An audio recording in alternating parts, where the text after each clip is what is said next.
सभी का स्वागत है आपके अपने चैनल में।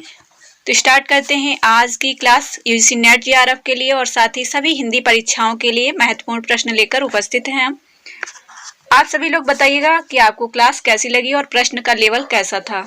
ओके, तो चलते हैं। और साथ ही आपको बता दें, हमारा फ्री टेलीग्राम ग्रुप चल रहा है जिसमें डेली क्विज होती है दिन में दोपहर 2:30 बजे और रात्रि 8 बजे प्रथम पेपर के लिए, जिसका लिंक आपको कमेंट बॉक्स में मिल जाएगा। अगर आप भी डेली क्विज में भाग लेना चाहते हैं तो आप ज्वाइन कर लीजिएगा। ओके, और साथ ही नेट जेआरएफ के लिए हमारा कंप्लीट कोर्स है जिसमें 31 प्रैक्टिस सेट हैं, जिसके लिए आपको नंबर दिया जा रहा है। इस पे आप अगर लेना चाहते हैं प्रैक्टिस सेट और कंप्लीट कोर्स तो कांटेक्ट कर सकते हैं। ओके, नंबर आपको अभी बता दिया जाएगा। तो चलते हैं, स्टार्ट करेंगे। पहला क्वेश्चन देखेंगे। आप अपना आंसर कमेंट बॉक्स में बता सकते हैं। और आज 22 क्वेश्चन है, इसमें आपने कितने क्वेश्चन राइट किए हैं जरूर बताइएगा। अगर 15 से ऊपर करते हैं तो समझ लीजिए कि आपकी तैयारी अच्छी है। ओके, तो पहला जो हमारा क्वेश्चन है वह है, रामकृष्ण परमहंस जीवन को लक्ष्य करके लिखी गई पुस्तक हलचल के पंख के लेखक हैं। अब हलचल के पंख जो है किस पर आधारित है? ये रामकृष्ण परमहंस के जीवन पर आधारित है, लेकिन इसके रचनाकार कौन है ये पूछा गया है। तो रामचंद्र तिवारी हैं, मोहन अवस्थी हैं, कृष्ण बिहारी मिश्र हैं और कुबेरनाथ राय हैं। ये सभी प्रश्न आपके नेट जेआरएफ के साथ साथ असिस्टेंट प्रोफेसर के एग्जाम के लिए बहुत ही महत्वपूर्ण है, साथ ही पीजीटी के लिए। तो इसका आंसर आपको कमेंट बॉक्स में बताना है। राइट आंसर हो जाएगा मोहन अवस्थी। रामकृष्ण परमहंस के जीवन पर लिखी गई रचना हलचल के पंख जो है मोहन अवस्थी ने लिखी है। दूसरा प्रश्न हमारा है, रेखाएं बोल उठी, रेखा चित्र किसने लिखा है? तो रेखाएं बोल उठी ऑप्शन दिया गया है, देवेंद्र सत्यार्थी, शांतिप्रिय द्विवेदी, शिवपूजन सहाय, उपेन्द्रनाथ अस्क। तो यहाँ पे जो ऑप्शन दिए गए हैं इनमें से ही एक ऑप्शन राइट हो जाएगा। रेखाएं बोल उठी के रचनाकार हैं देवेंद्र सत्यार्थी। और ये है व्हाट्सएप नंबर जिस पे आप कांटेक्ट कर सकते हैं। अपना नाम और एड्रेस जरूर बताएं। ओके, ये नंबर है, इसी पे आपको पीडीएफ में उपलब्ध हो जाएगा सारा मटेरियल। ओके, नेक्स्ट जो हमारा प्रश्न है, केवल 6 निबंध लिखकर निम्नलिखित में से किस लेखक ने हिंदी जगत में ख्याति अर्जित की है? सिर्फ 6 निबंध लिखे हैं इस रचनाकार ने और ये प्रसिद्ध हो गए। जैसे हिंदी कहानी में सिर्फ 3 कहानी लिखकर चंद्रधर शर्मा गुलेरी जो है उन्होंने ख्याति अर्जित की सिर्फ 3 कहानियों से, वैसे ही यह रचनाकार जो है उन्होंने सिर्फ 6 निबंध लिखे हैं। कौन है? माधव प्रसाद मिश्र हैं, पूर्ण सिंह हैं, या फिर प्रताप नारायण मिश्र हैं, या फिर गोविंद नारायण मिश्र। तो यहाँ पे गोविंद नारायण मिश्र और प्रताप नारायण मिश्र ने बहुत सारे निबंध लिखे हैं, बहुत सारी रचनाएं लिखी हैं, लेकिन यहाँ पे जो आपका पूर्ण सिंह जो है इन्होंने सिर्फ 6 निबंध लिखे हैं और ये अध्यापक थे। तो बी ऑप्शन आपका राइट हो जाएगा। नेक्स्ट हमारा प्रश्न है, कविता मनुष्य को स्वार्थ संबंधों के संकुचित पेरे से ऊपर उठाती है। यह कथन किसका है? आचार्य रामचंद्र गुप्त, आचार्य हजारी प्रसाद द्विवेदी, श्याम सुंदर दास, या फिर डॉक्टर नगेंद्र। तो यहाँ पे शुक्ल है, गुप्त नहीं है। कविता मनुष्य को स्वार्थ संबंधों के संकुचित से ऊपर उठाती है, यह आचार्य रामचंद्र शुक्ल जी ने कहा है। नेक्स्ट जो हमारा प्रश्न है वह है, मैच करने के लिए सूची 1 को सूची 2 से मैच करना है। मोर पखा सिर ऊपर राख्यो, बसो मेरे नैनन में नंदलाल, भक्तन को कहा सीकरी सो काम, और प्रीति कर दीनी गरे छुरी। ये किसकी पंक्तियां हैं ये आपको बताना है। यहाँ पे ऑप्शन दिए गए हैं। तो यहाँ पे आप देख सकते हैं कि भक्तन को कहा सीकरी सो काम, ये कुंभन दास जी ने पंक्ति दी है। तो सी का 4 हो जाएगा और ऑप्शन में आपको देखना है। तो यहाँ पे सी ऑप्शन में आपका दिया गया है और आप इसे देख सकते हैं। नेक्स्ट जो हमारा प्रश्न है, जयशंकर प्रसाद के किस नाटक में कार्नेलिया विदेशी पात्र है?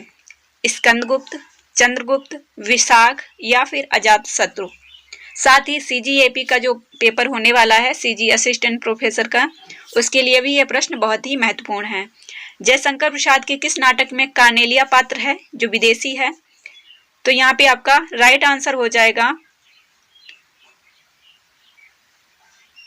चंद्रगुप्त। कार्नेलिया चंद्रगुप्त नाटक की पात्र है, स्त्री पात्र है। नेक्स्ट जो प्रश्न है, निम्नलिखित में से कौन सी रचना भिखारीदास की नहीं है? तो रस सारांश, काव्य निर्णय, श्रृंगार निर्णय, भाषा भूषण। प्रश्न नंबर 7 है, भिखारीदास की रचना नहीं है भाषा भूषण। ये किसने लिखी है? यह जसवंत सिंह जी ने लिखी है और यह यूजीसी नेट जेआरएफ में कई बार पूछी जा चुकी है डायरेक्ट कि भाषा भूषण के रचनाकार कौन है। अभी 2019 में ही जो पेपर हुआ है उसमें भी पूछी गई है। रस सारांश, काव्य निर्णय, श्रृंगार, ये भिखारीदास की रचनाएं हैं। नेक्स्ट जो हमारा प्रश्न है, सूरदास के विषय में कौन सा कथन गलत है? सूरदास को सभी विद्वान जन्मांध मानते हैं। सूरदास श्रीनाथ मंदिर वृंदावन में कीर्तन करते थे। सूरदास वल्लभाचार्य के शिष्य थे। प्रभु हो सब पतितन को राजा, पर निंदा मुख पूरी रहो जग, वह निशान नित वाजा। पंक्ति जो है सूरदास द्वारा लिखी है। तो इसमें जो है कौन सा असत्य है इसमें पूछा गया है। तो इसमें जो डी ऑप्शन है यही असत्य है, डी ऑप्शन, बाकी सभी सत्य हैं। नेक्स्ट जो हमारा प्रश्न है, निम्नलिखित में से किसका संबंध सिद्ध साहित्य से नहीं है? सिद्ध साहित्य से नहीं है। सिद्ध 84 हैं और नाथ 9 हैं। तो सरापा भी है, कुकुरपा भी है, सबरपा भी है, लेकिन गोपी चंद जो है यह सिद्ध नहीं है। डी ऑप्शन आपका राइट हो जाएगा। नेक्स्ट जो हमारा प्रश्न है, निम्नलिखित काव्य पंक्ति किस रचनाकार की है? प्रभु जी तुम दीपक हम बाती, जाकी ज्योति वरे दिन राती।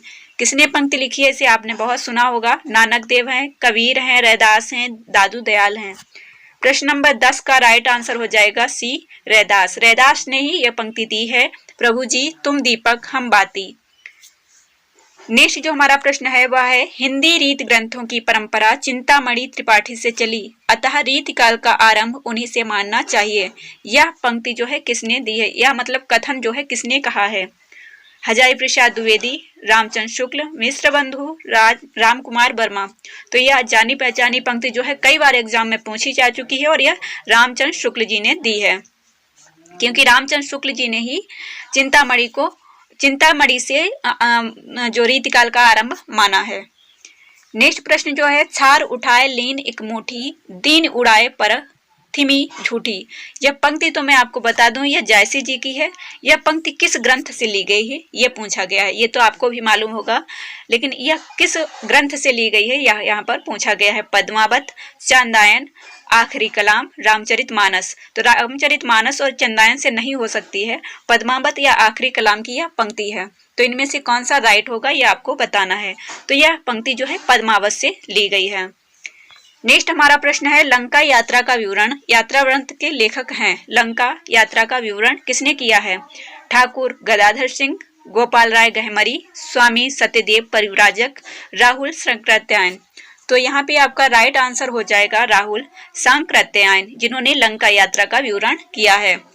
नेक्स्ट हमारा प्रश्न है, अधोलिखित स्थापना और तर्क पर विचार कीजिए।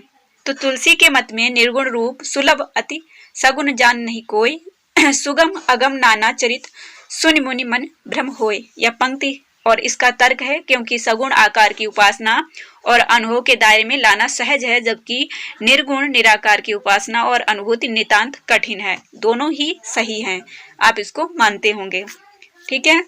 तो दोनों ही इसके ऑप्शन जो है दोनों ही सही होंगे, ए आर दोनों। नेक्स्ट हमारा प्रश्न जो है, निम्नलिखित आत्मकथाएं और उनके लेखों में से कौन सा युग्म सही है पूछा गया है। इनमें से एक जो है सही है। सहचर है समय अमृता प्रीतम, कस्तूरी कुंडल वसे प्रवाह खेतान, टुकड़े टुकड़े दास्तान अमृतलाल नागर, और घर की बात चतुरसेन शास्त्री। तो यहाँ पे सही पूछा गया है। तो टुकड़े टुकड़े दास्तान जो है अमृतलाल नागर की है, बाकी सभी असत्य हैं। सहचर है समय किसने लिखा है? कस्तूरी कुंडल बसी किसने लिखा है? घर की बात किसने लिखा है? ये बताना है आपको, ओके। नेक्स्ट हमारा प्रश्न जो है, संकलन त्रय के अंतर्गत कौन सा तत्व सम्मिलित नहीं है? स्थान, काल, घटना, गीत। तो इसमें से आपका राइट आंसर क्या होगा? इसका आंसर आपको कमेंट बॉक्स में बताना है कि 16 नंबर प्रश्न जो है इसका राइट आंसर क्या होगा। सभी लोग बताएंगे, ओके। नेक्स्ट हमारा प्रश्न जो है, भाषा की समाज शक्ति और कल्पना की समाहार शक्ति का सर्वाधिक उपयोग निम्नलिखित में से किस कवि ने किया है? विहारी, चिंतामणि, भूषण, घनानंद। प्रश्न नंबर 17 में विहारी राइट हो जाएगा। नेक्स्ट जो 18 नंबर प्रश्न है, कबीर के बीजक पर रची गई तिर्या टीका किसकी है? तो यहाँ पे पूरन दास हैं, जगजीवन दास हैं, भगवान दास हैं, पलटू साहब हैं। प्रश्न नंबर 18 पूरन दास राइट होगा। कबीर के बीजक पर रची गई तिर्या टीका जो लिखी है पूरन दास जी ने लिखी है। अर्धनारीश्वर निबंध संग्रह के रचनाकार का नाम क्या है? शांति प्रिय द्विवेदी, रामधारी सिंह दिनकर, अज्ञेय, वासुदेव शरण अग्रवाल। तो 19 नंबर प्रश्न का जो आंसर होगा रामधारी सिंह दिनकर। नेक्स्ट हमारा प्रश्न जो है सीट नंबर 6 किस लेखिका का कहानी संग्रह है? तो मन्नू भंडारी, मंजुल भगत, ममता कालिया, इंदु वाली। 20 नंबर प्रश्न का राइट आंसर हो जाएगा ममता कालिया। नेक्स्ट जो प्रश्न हमारा है, इनमें से कौन कबीर के समकालीन थे? रैदास, दादू, नानक, मलुकदास। इनमें से कबीर के समकालीन थे रैदास। नेक्स्ट और आज का लास्ट प्रश्न जो है, प्रहलाद लीला के रचनाकार कौन है? विष्णुदास, कर्मण, रैदास, नंददास। प्रश्न नंबर 22 का राइट आंसर हो जाएगा रैदास। प्रहलाद लीला रैदास जी ने लिखी है।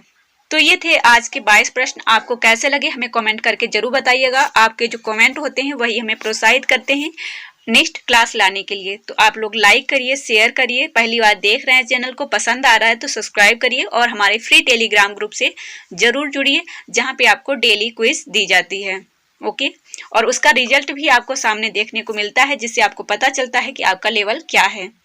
ओके, तो फ्रेंड ये थी आज की क्लास, यहीं पे एंड करेंगे और मिलेंगे नेक्स्ट क्लास में। डॉक्टर नगेंद्र का इतिहास स्टार्ट कर दिया है, आप उसे भी जरूर देखें। डेली क्लास आ रही है, अब तक 27 क्लास आ चुकी है हमारी। ओके, तो मिलते हैं नेक्स्ट क्लास में, तब तक के लिए जय हिंद, जय भारत।